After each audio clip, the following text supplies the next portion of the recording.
আসসালামু আলাইকুম। সবাই কেমন আছেন? আশা করি সবাই অনেক ভালো আছেন।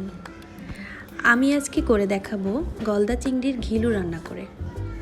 চলুন তাহলে রেসিপিটি শুরু করা যাক।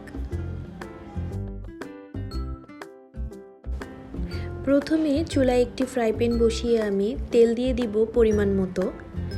তেল একটু গরম হয়ে এলেই আমি এর ভিতরে দিয়ে দিব দুটো এলাচ ও দারুচিনি।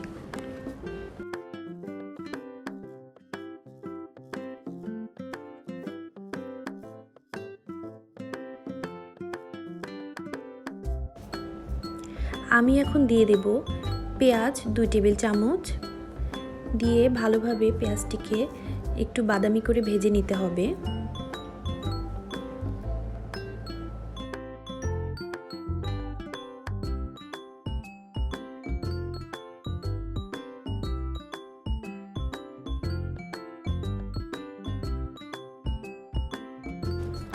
পেঁয়াজটা হালকা বাদামি হয়ে গেলে আমি এখন দিয়ে দিব লবণ পরিমাণ মতো, হলুদ গুঁড়া 1 চা চামচ, মরিচের গুঁড়া 1 চা চামচ ও জিরার গুঁড়া 1 চা চামচ।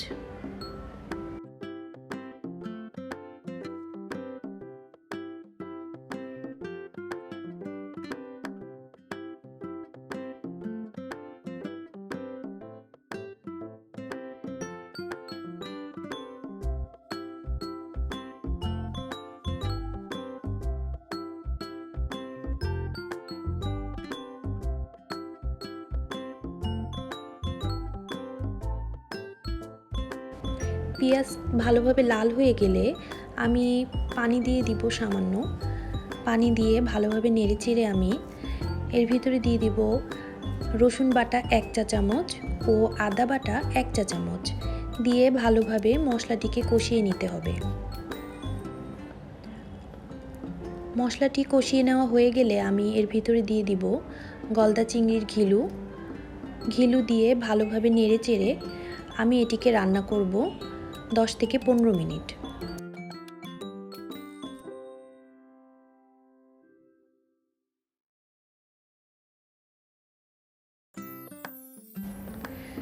থেকে 15 মিনিট হয়ে গেছে। এখন আমি ভালোভাবে নেড়েচেড়ে 8-2 মিনিট রান্না করে নিব। খেয়াল রাখতে হবে নিচে যেন লেগে না যায়।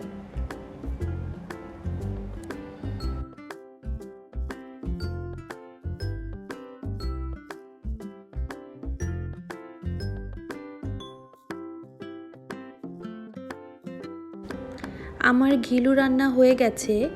আমি এখন রান্নাটি নামিয়ে ফেলব।